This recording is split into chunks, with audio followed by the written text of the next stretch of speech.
Hello ನಮಸ್ಕಾರ, welcome back to gardening with Preethi. ಎಲ್ಲರೂ ಹೇಗಿದ್ದೀರಾ? ಹೋಪ್ ಎಲ್ಲರೂ ತುಂಬ ಚೆನ್ನಾಗಿದ್ದೀರಾ ಅಂದ್ಕೊಂಡು ಮತ್ತೊಂದು ಯೂಸ್ಫುಲ್ ವಿಡಿಯೋಂದಿಗೆ ಬಂದಿದ್ದೀನಿ.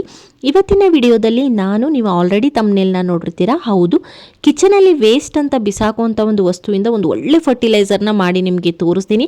ಹಾಗೆ ಈ ಫರ್ಟಿಲೈಸರ್ ಹಾಕೋದ್ರಿಂದ ಏನೆಲ್ಲ ಬೆನಿಫಿಟ್ಸ್ ಇದೆ, ಹಾಗೆ ಯಾವ ರೀತಿ ಇದನ್ನು ಯೂಸ್ ಮಾಡಬೇಕು, ಹೇಗೆ ಇದನ್ನು ತಯಾರಿಸಬೇಕು ಎಲ್ಲವನ್ನೂ ಕಂಪ್ಲೀಟಾಗಿ ಈ ವಿಡಿಯೋದಲ್ಲಿ ಹೇಳ್ತೀನಿ. ಬನ್ನಿ ವಿಡಿಯೋ ಸ್ಟಾರ್ಟ್ ಮಾಡೋಣ. ಅದಕ್ಕಿಂತ ಮುಂಚೆ ಚಾನಲ್ನ ಇನ್ನೂ ಯಾರು ಸಬ್ಸ್ಕ್ರೈಬ್ ಮಾಡ್ಕೊಂಡಿಲ್ಲೋ ಮಾಡಿಕೊಂಡು ನೋಟಿಫಿಕೇಶನ್ ಆನ್ ಮಾಡ್ಕೊಳ್ಳಿ ಅಂತ ಹೇಳ್ತಾ welcome back to gardening with Preethi. ಈ ಫರ್ಟಿಲೈಸರ್ ಬಗ್ಗೆ ಹೇಳೋಕ್ಕೂ ಮುಂಚೆ ಸುಮಾರು ಜನ ಕಾಮೆಂಟ್ ಮಾಡ್ತಾನೇ ಇದ್ರು, ಈ ಯಾಕೋ ಡಿಸೆಂಬರಲ್ಲಿ ಎಷ್ಟೊಂದು ಹೂಗಳು ಬಿಡುವಂಥ ಗಿಡದಲ್ಲಿ ಒಂದು ಹೂನು ಬಿಡ್ತಾ ಇಲ್ಲ, ಯಾಕಿರ್ಬೋದು ಕಾರಣ ತಿಳಿಸಿ, ಹಾಗೆ ಏನಾದರೂ ಸೊಲ್ಯೂಷನ್ ಇದ್ದರೆ ಹೇಳಿ ಅಂತ ಸುಮಾರು ಜನ ಕಾಮೆಂಟ್ ಮಾಡ್ತಾ ಇದ್ರು. ಹೌದು, ಡಿಸೆಂಬರಲ್ಲಿ ಚಳಿಗಾಲ ಸ್ಟಾರ್ಟ್ ಆಗೋದ್ರಿಂದ ಸ್ವಲ್ಪ ಕಡಿಮೆ ಹೂಗಳು ಬಿಡುತ್ತೆ. ರೆಗ್ಯುಲರ್ ಆಗಿ ನಿಮಗೆ ಯಾವ ರೀತಿ ಹೂಗಳು ಬಿಡುತ್ತೆ ಅಷ್ಟು ಸಂಖ್ಯೆಯಲ್ಲಿ ಹೂಗಳು ಬಿಡೋದಿಲ್ಲ. ಯಾಕೆ ಈ ಪ್ರಾಬ್ಲಮ್ ಸ್ಟಾರ್ಟ್ ಆಗುತ್ತೆ ಅಂದರೆ, ಚಳಿಗಾಲದಲ್ಲಿ ಈ ಹೂವಿನ ಗಿಡಗಳು ಡಾರ್ಮೆನ್ಸಿಗೆ ಹೋಗುತ್ತೆ ಅಂತ ನಾವು ಕೇಳ್ಪಟ್ಟಿರ್ತೀವಿ.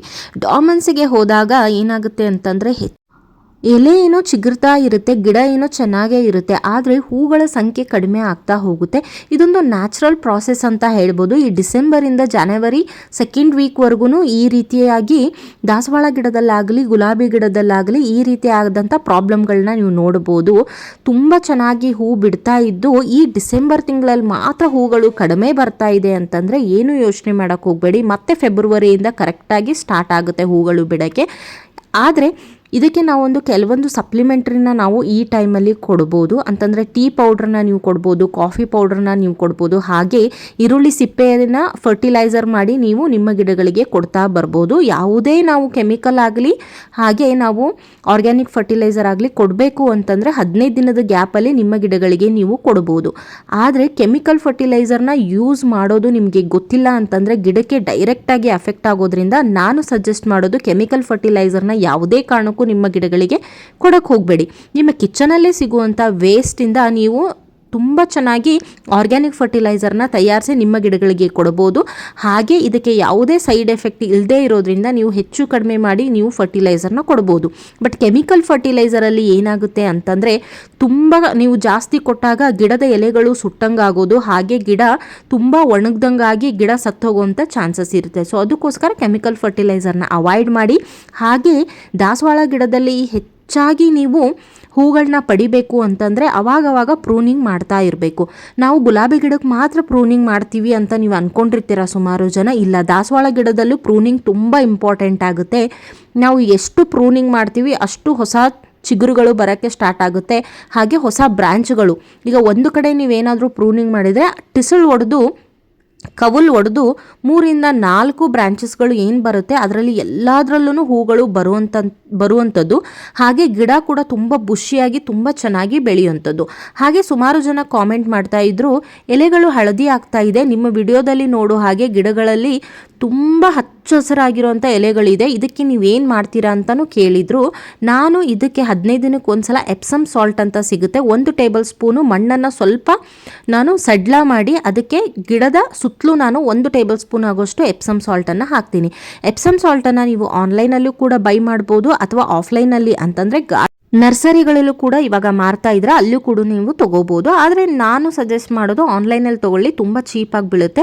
ಹಾಗೆ 1 kg ನೀವು 1 ರಿಂದ 1.5 ವರ್ಷದಷ್ಟು ಯೂಸ್ ಮಾಡ್ಕೋಬೋದು. ನಿಮ್ಮ ಎಲ್ಲ ಗಿಡಗಳಿಗೆ ಕೊಟ್ಟರೂ ಸಹ ತುಂಬ ಕ್ವಾಂಟಿಟಿ ಇರೋದ್ರಿಂದ 1 ರಿಂದ 1.5 ವರ್ಷ ಆರಾಮಾಗಿ ಬರುತ್ತೆ. ಇಲ್ಲಿ ನೋಡ್ತಾ ಇದ್ದೀರಾ ನೀವು, ಒಂದೇ ಗಿಡದಲ್ಲಿ ಎಷ್ಟೊಂದು ಮೊಗ್ಗುಗಳು, ಎಷ್ಟೊಂದು ಹೂಗಳು, ಹಾಗೆ ಇಷ್ಟು ಚಿಕ್ಕ ಗಿಡದಲ್ಲಿ ಇಷ್ಟು ದೊಡ್ಡ ಹೂಗಳು, ಒಂದು ಅಂಗೈಯಷ್ಟು ಅಗಲ ಆಗಿರುವಂಥ ಹೂಗಳನ್ನ ನೀವು ಇಲ್ಲಿ ನೋಡ್ಬೋದು. ಹಾಗೆ ಮೊಗ್ಗುಗಳು ನೋಡಿ, ಎಷ್ಟು ಮೊಗ್ಗುಗಳಿದೆ ಅಂತಂದರೆ ಕೌಂಟ್ ಮಾಡೋಕ್ಕಾಗಲ್ಲ, ಅಷ್ಟು ಮೊಗ್ಗುಗಳಿದೆ. ಈ ಗಿಡದಲ್ಲಿ ದಿನ 3 ರಿಂದ 4 ಹೂಗಳು ಅರಳ್ತಾನೆ ಇರುತ್ತೆ. ಇಷ್ಟು ಚಿಕ್ಕ ಗಿಡದಲ್ಲಿ ಈ ರೀತಿ ಆಗೋಕ್ಕೆ ನಾವೇನು ಮಾಡಬೇಕು ಅನ್ನೋದನ್ನು ಸುಮಾರು ಜನ ಕೇಳ್ತಾ ಇದ್ರು. 15 ದಿನಕ್ಕೆ ಒಂದ್ಸಲ ನೀವು ಫರ್ಟಿಲೈಸರ್ನ ತಪ್ಪದೇ ಕೊಡಿ. ಸುಮಾರು ಫರ್ಟಿಲೈಸರ್ನ ನಾನು ಆರ್ಗ್ಯಾನಿಕ್ ಆಗಿರುವಂಥ ಫರ್ಟಿಲೈಸರ್ನ ಅಪ್ಲೋಡ್ ಮಾಡಿದ್ದೀನಿ. ನೀವು ಎಲ್ಲ ವಿಡಿಯೋಗಳನ್ನು ರೆಫರ್ ಮಾಡಿ ನಿಮ್ಗೆ ಯಾವುದು ಈಸಿ ಅನಿಸುತ್ತೋ ಆ ಫರ್ಟಿಲೈಸರ್ನ ನಿಮ್ಮ ಗಿಡಗಳಿಗೆ ನೀವು ಕೊಡ್ಬೋದು. ಹಾಗೆ ಇವತ್ತಿನ ಫರ್ಟಿಲೈಸರ್ ಬಂದು ಆರೆಂಜ್ ಪೀಲ್. ನಾವು ಆರೆಂಜನ್ನು ಯೂಸ್ ಮಾಡ್ತೀವಿ, ಸಿಪ್ಪೆಯನ್ನು ಡಸ್ಟ್ಬಿನ್ಗೆ ಹಾಕ್ತೀವಿ. ಇನ್ಯಾವತ್ತೂ ಆ ಕೆಲಸವನ್ನು ಮಾಡೋಕ್ಕೆ ಹೋಗಬೇಡಿ.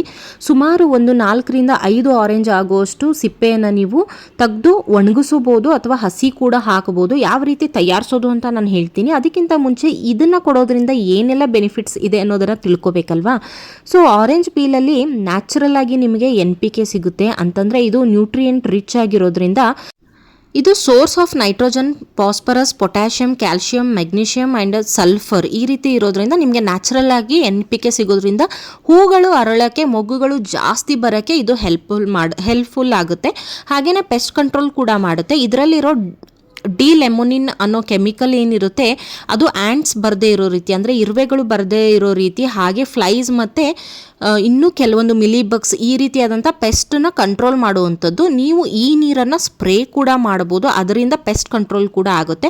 ಹಾಗೆ ಸಾಯಿಲ್ ಹೆಲ್ತನ್ನು ಕೂಡ ಇದು ತುಂಬ ಚೆನ್ನಾಗಿ ನೋಡ್ಕೊಳ್ಳುತ್ತೆ. ಅಂತಂದರೆ ಹೂವಿನ ಗಿಡಗಳಿಗೆ ಏನು ಮಾಡಬೇಕು ಅಂತಂದರೆ ಆ್ಯಸಿಡಿಕ್ ಆಗಿರುವಂಥ ಮಣ್ಣನ್ನು ನಾವು ಕೊಡಬೇಕಾಗುತ್ತೆ. ಆ್ಯಸಿಡಿಕ್ ಆಗಿ ಕನ್ವರ್ಟ್ ಮಾಡೋದ್ರಲ್ಲಿ ಈ ಆರೆಂಜ್ ಪೀಲ್ ಏನಿದೆ ಅಲ್ವಾ, ಇದರಲ್ಲಿ ಸಿಟ್ರಸ್ ಇರೋದ್ರಿಂದ ಆ್ಯಸಿಡಿಕ್ ಆಗಿ ಕನ್ವರ್ಟ್ ಮಾಡುತ್ತೆ.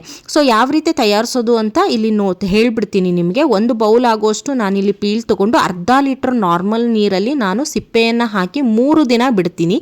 3 ದಿನ ಬಿಟ್ಟಾದಮೇಲೆ ಇದು ಚೆನ್ನಾಗಿ ಫೋಮೆಂಟ್ ಆಗುತ್ತೆ. ಆಮೇಲೆ ಈ ನೀರನ್ನು ನಾವು ಏನು ಮಾಡಬೇಕು ಅಂತಂದರೆ, ಈಗ ಎಷ್ಟಿದೆ ಅಲ್ಲ ಅಷ್ಟು ನೀರನ್ನು ನಾವು ತಗೊಂಡು ಅದಕ್ಕೆ ಡಬಲ್ 1:2 ಅಂತಂದರೆ ಇದು ಒಂದು 2 ಗ್ಲಾಸ್ ನಿಮಗೆ ನೀರು ಬಂತಂದರೆ, ಫೋಮೆಂಟ್ ಮಾಡಿರೋ ನೀರು ಬಂದರೆ, ಇನ್ನೆರಡು ಗ್ಲಾಸು ನಾರ್ಮಲ್ ನೀರನ್ನು ಹಾಕಿ ನಿಮ್ಮ ದಾಸವಾಳ ಗಿಡಕ್ಕೆ, ಗುಲಾಬಿ ಗಿಡಕ್ಕೆ ನೀವು ಕೊಡ್ಬೋದು. ಇದರಲ್ಲಿ ತುಂಬ ರಿಚ್ ಆಗಿ ನೈಟ್ರೋಜನ್, ಫಾಸ್ಫರಸ್ ಹಾಗೆ ಪೊಟ್ಯಾಷಿಯಮ್ ಇರೋದ್ರಿಂದ ನಿಮಗೆ ಹೂಗಳು ಬರೋಕ್ಕೆ ಇದು ಹೆಲ್ಪ್ ಮಾಡುತ್ತೆ. ಇದನ್ನು 15 ದಿನಕ್ಕೆ ಒಂದು ಸಲ ಕೊಡ್ಬೋದು. ಹಾಗೆ ಈ ನೀರನ್ನು ನೀವು ಸ್ಪ್ರೇ ಕೂಡ ಮಾಡ್ಬೋದು ಅಂತ ನಾನು ಹೇಳಿದೆ. ಸೊ ನೋಡಿದ್ರಲ್ಲ, ಈಸಿಯಾಗಿ ಮನೆಯಲ್ಲೇ ನಾವು ಬಿಸಾಕುವಂಥ ವಸ್ತುವಿಂದ ನಾವು ಆರಾಮಾಗಿ ನ್ಯಾಚುರಲ್ ಆಗಿ NPK ಗಿಡಗಳಿಗೆ ಕೊಡ್ಬೋದು ಅನ್ನೋದಾದರೆ ಯಾಕೆ ಬಿಸಾಕಬೇಕು. ನೀವು ಕೂಡ ಇದನ್ನು ಯೂಸ್ ಮಾಡ್ಕೊಳ್ಳಿ. ಹಾಗೆಯೇ ಪೆಸ್ಟ್ ಕೂಡ ಕಂಟ್ರೋಲ್ ಮಾಡ್ಕೋಬೋದು. ಏನೇ ಮಾಡಿದರೂ ಪೆಸ್ಟ್ಗಳು ತುಂಬ ಅಟ್ಯಾಕ್ ಆಗುತ್ತೆ ಸಮ್ಟೈಮ್ಸ್. ಇದನ್ನು ಸ್ಪ್ರೇ ಮಾಡಿ ನೋಡಿ, ಇದು ಕೂಡ ತುಂಬ ಚೆನ್ನಾಗಿ ವರ್ಕ್ ಆಗುತ್ತೆ ಅಂತ ಹೇಳ್ತಾ ಇವತ್ತಿನ ವಿಡಿಯೋ ನಾನು ಇಲ್ಲಿಗೆ ಮುಗಿಸ್ತಾ ಇದ್ದೀನಿ. ನೆಕ್ಸ್ಟ್ ವಿಡಿಯೋದಲ್ಲಿ ಸಿಗೋಣ. Thank you.